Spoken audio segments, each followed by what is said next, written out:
Oración espiritual. El versículo 1 dice que presentéis vuestros cuerpos, dice la Escritura, en sacrificio vivo y santo, aceptable a Dios. Tu cuerpo es el templo del Espíritu Santo. Tu cuerpo no es tuyo y tu cuerpo le pertenece a Dios.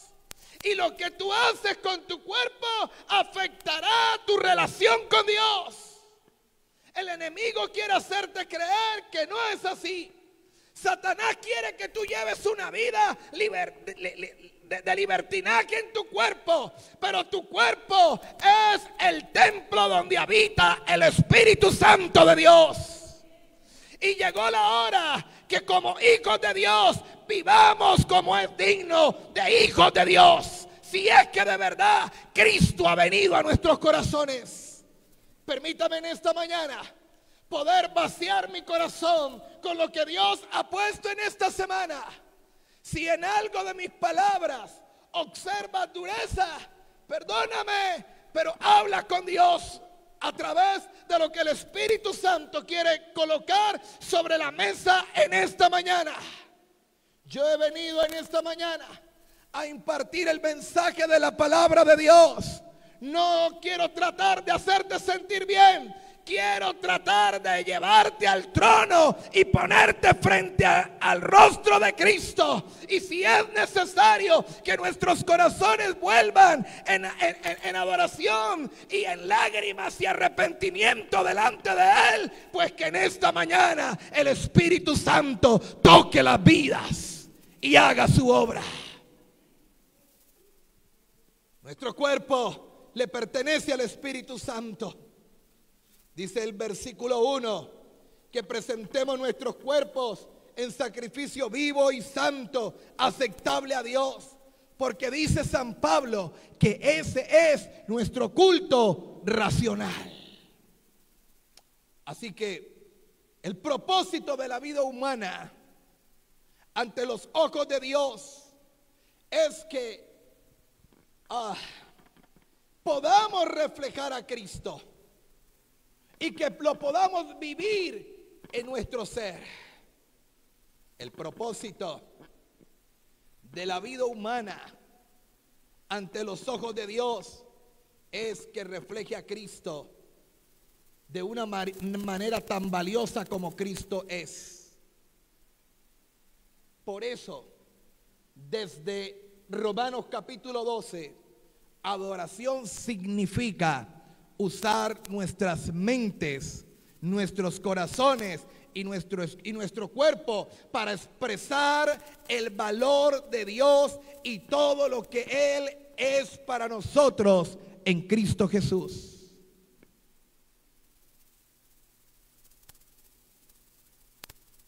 ¿Me hago entender con ese concepto de adoración? Esa definición de concepto de adoración.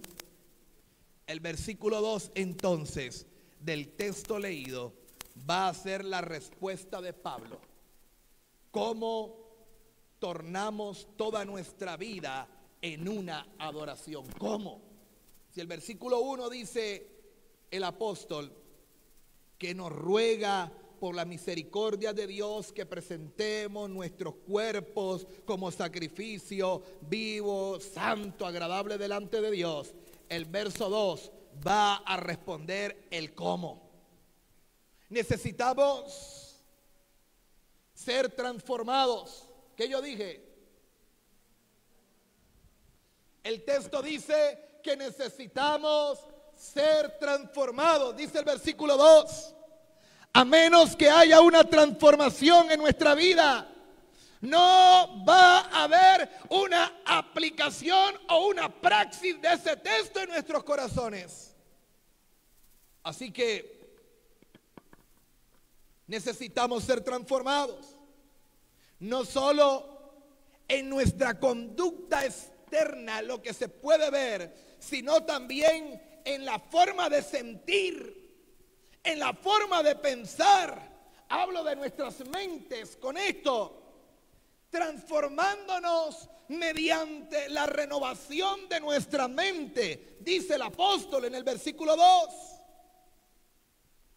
Convirtámonos en esta mañana en lo que somos. Dile al que está a tu lado, conviértete en lo que eres. ¿Quién tú eres? ¿Sabes tú quién eres? Porque para convertirte en lo que eres, tú tienes que saber quién tú eres.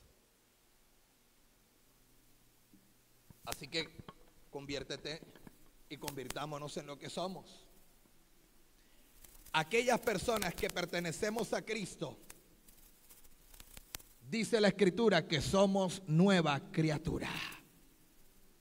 Los que pertenecemos a Cristo hemos sido comprados con la sangre de Cristo.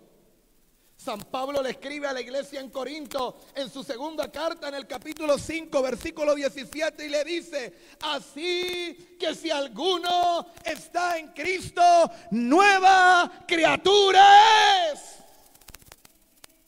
¿Qué parte de ese texto no hemos sido capaces de experimentar o de vivir en nuestra experiencia cotidiana, humana en Cristo? Que somos una nueva creación, que ya no le pertenecemos al mundo y todo lo que Él demanda, que ahora usted y yo le pertenecemos a Cristo Jesús.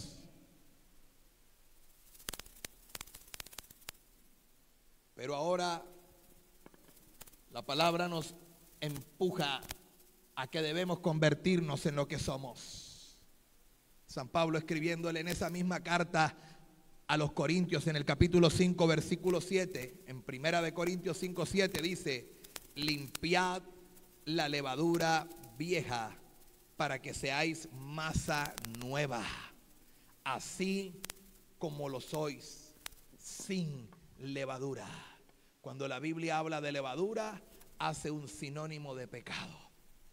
La levadura leuda, infla la masa. El pecado leuda las vidas y los corazones. Pero el apóstol le dice a la iglesia en Corinto que es tiempo de ser una nueva masa. Y eso es importante.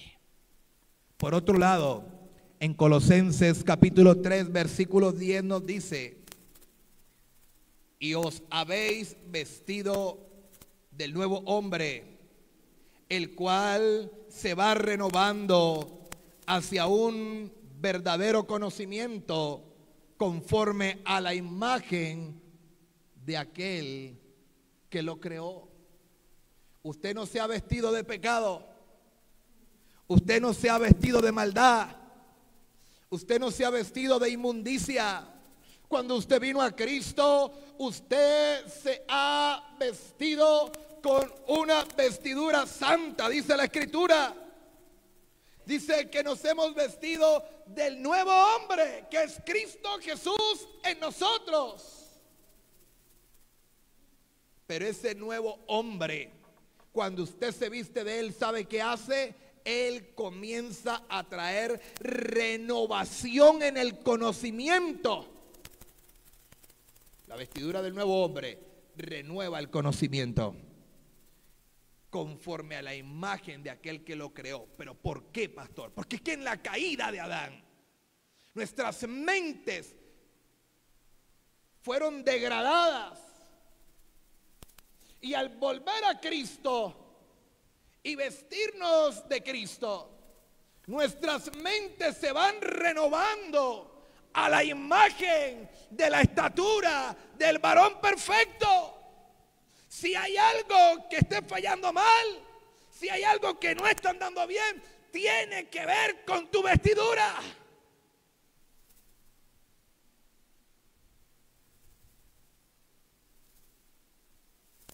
Ahora, vamos a enfocarnos en esta mañana en el segundo versículo que leímos de Romanos capítulo 12. Y nuestro enfoque en este mensaje tiene que ver con el objetivo de una mente renovada. Dice ese versículo: no os adaptéis a este mundo, Dile al que está a tu lado, no te adaptes. Porque la gente se adapta al mundo. Pastor, es que todo el mundo lo hace. Es que los demás lo hacen. Es que el evangélico lo hace. Es que el hermanito de allá. ¿Eso a usted qué le importa? La Biblia no dice eso. Venga, permítame en esta mañana ir allá y ser un poco más categórico contigo. No sé, hoy quiero predicarte desde el corazón.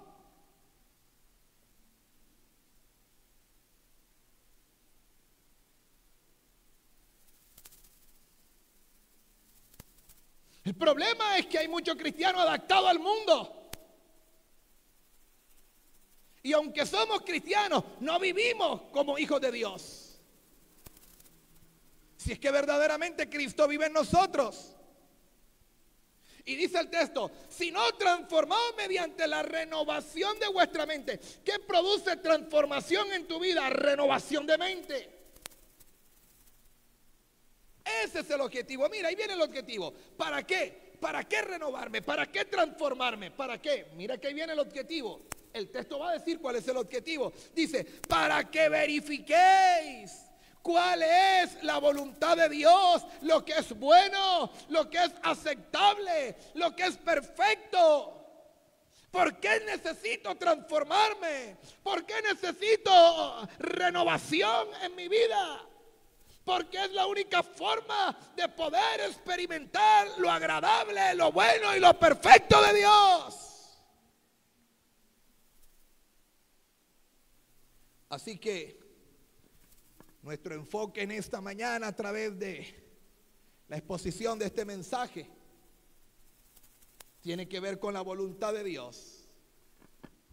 Y el tema es cómo usted puede verificar la voluntad de Dios en su vida. Muchos hablan de la voluntad, pero ¿cómo podemos verificar la voluntad? Porque en última, cuando el día termina y tú vas a tu cama, tú quieres saber si lo que hiciste estuvo correcto o no, sí o no. Porque en última, cuando tú regresas a tu intimidad, cuando tú regresas a encontrarte contigo mismo, quieres saber si las decisiones y lo que has estado haciendo durante la semana, durante tu día, es la voluntad de Dios o no, ¿sí o qué? Porque queremos actuar bajo su voluntad.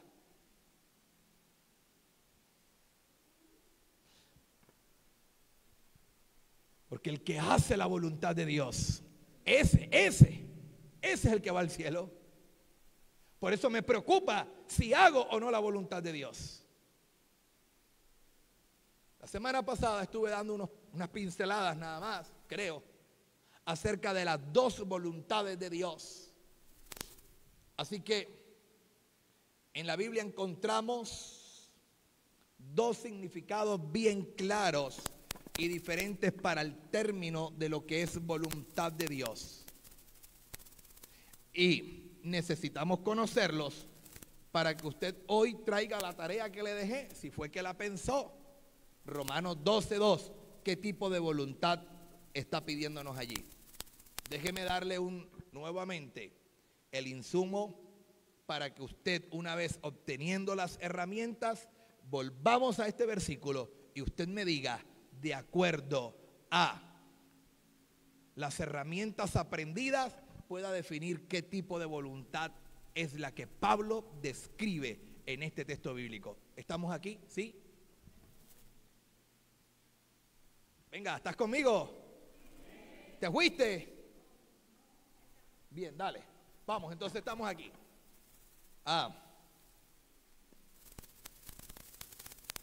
La voluntad de Dios es importante que podamos conocerla. Porque cuando tú la conoces vas a poder entender grandes verdades complejas que hay en toda la Biblia. Específicamente que Dios es soberano y que si Dios es soberano, está por encima de todo. Aún está por encima de todo lo que Él no aprueba y todo lo que aprueba. Lo cual debe significar para nosotros de que Dios, suena raro, pero Voy a ver si me logro hacer entender.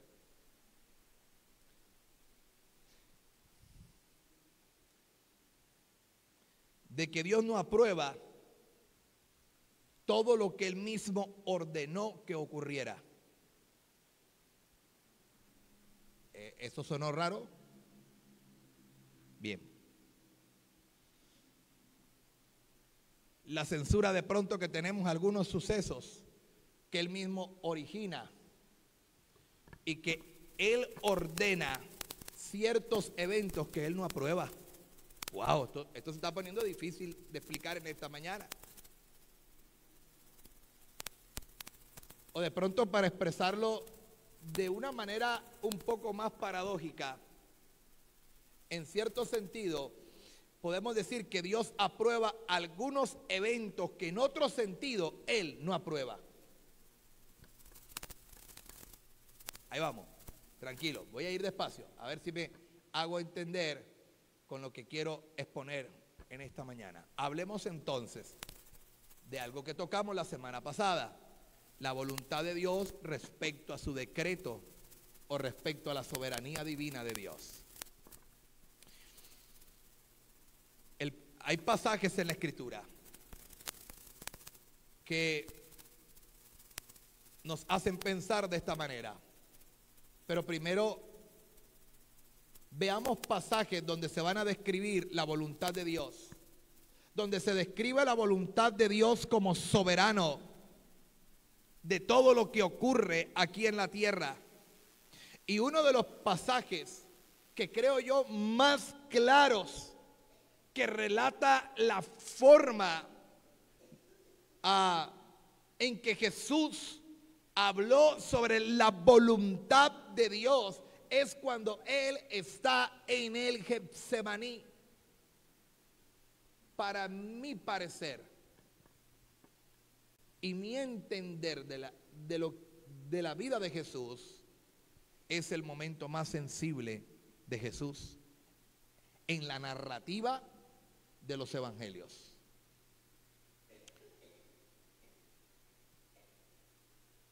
Y leo para ustedes Mateo capítulo 24, versículo 39. Él dijo: Padre mío, si es posible que pase de mí esta copa, pero no sea como yo quiero, sino como tú quieres.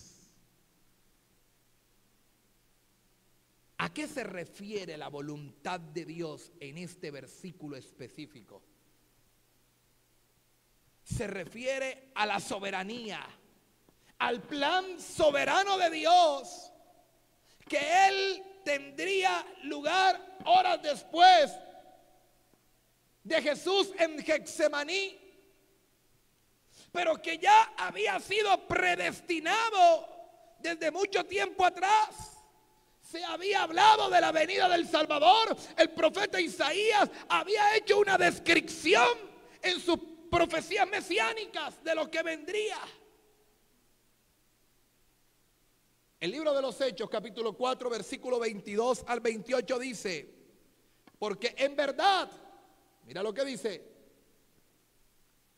lo que escribe Lucas, y si no estoy mal lo pone en boca de Pedro, y dice: esta ciudad se unieron tanto Herodes como Poncio Pilato, juntamente con los gentiles y los pueblos de Israel, contra tu santo siervo Jesús, o quien tú ungiste, para hacer cuanto tu mano y tu propósito habían predestinado que sucediera, de modo que la voluntad de Dios era que Jesús muriese.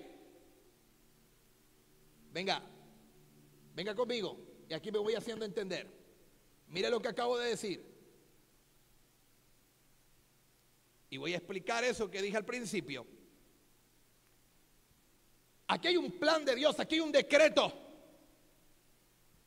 Y en el decreto de la voluntad soberana de Dios, nada puede cambiar lo que Dios determinó que se haga. No hay nada. Si Él lo dijo, pase lo que pase, venga lo que venga, eso va a ocurrir. Es soberanía de Dios. No hay cambios. El plan estaba predestinado. El plan estaba prediseñado. No se podía hacer cambio. Por eso cuando Jesús está en Getsemaní y Jesús sabe lo que le viene, en pocas horas va a ser llevado a la cruz. No es el azote romano lo que a él le preocupa. No es el dolor y la corona de espinas, sino que por primera vez el Santo Hijo de Dios iba a cargar sobre su ser el pecado de la humanidad. Y él sabía que el pecado imputado sobre él por causa tuya y mía, por primera vez iba a causar una separación de una unidad eterna con el Padre. Por eso cuando él está en la cruz, el Padre da la espalda, porque él no puede ver el horror de su Hijo hecho pecado. Padre, Padre, ¿por qué me has abandonado? Dice Jesús desde la cruz. Cuando él está en Getsemaní, él sabe el horror de la muerte que tiene que enfrentar por primera vez. Y le dice: Padre, si es posible, pasa esta copa. Pero él entiende que la divinidad desde la eternidad pasada había predestinado el tiempo de Jesús en la humanidad y su muerte y su resurrección para dar salvación y vida eterna a todo aquel que cree en él. Y Jesús lo reconoce y dice: Padre, no se haga mi voluntad sino la tuya. Es la soberanía del Padre. Jesús, siendo Dios, pero 100% humano en la condición de hombre, se somete a la soberanía divina del Padre. Y aquí está la voluntad soberana de Dios. Aunque estaba predestinado que iba a ocurrir, iban a haber cosas que Dios no aprueba, aunque estaba bajo su soberanía y voluntad. ¿Cómo qué? Como la muerte. Él había dicho: no matarás.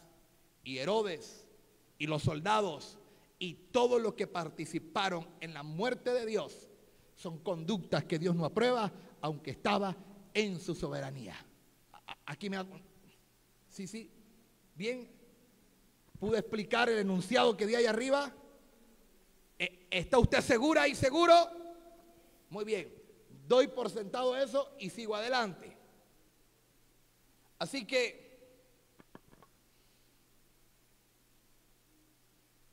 no podemos perder el tema inicial que nos está llevando a esto en esta mañana, que es más esencial. Aquí entonces estamos viendo los pecados del hombre, los pecados de Herodes, de Poncio Pilato, de los soldados, de los líderes religiosos judíos. Todos pecaron por causa de cumplir la voluntad de Dios respecto a que su Hijo fuera crucificado. Era voluntad. Eso lo dijo el profeta Isaías muchos años atrás, en Isaías 53:10. Así que tengamos bien claro lo siguiente: es la voluntad de Dios que ocurran ciertos eventos que Él aborrece, pero era su voluntad.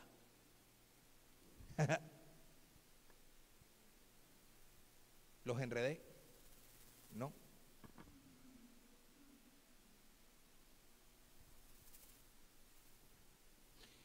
La única forma de que el ser humano volviese a restablecer su comunión con el Padre era a través de la muerte de Jesús, porque no había un hombre que naciera sin pecado. Por eso creo que la mejor palabra que podemos aplicar al nacimiento de Jesús tiene que ver con la encarnación de Cristo en el vientre virginal de María. Diferente a decir fue fecundado, porque en la fecundación es intervención humana. En esto decimos la encarnación del Hijo el Espíritu Santo colocó al Hijo en el vientre virginal de María. María puso su vientre, el Espíritu Santo encarna el embrión en el vientre de María. Hasta aquí vamos bien.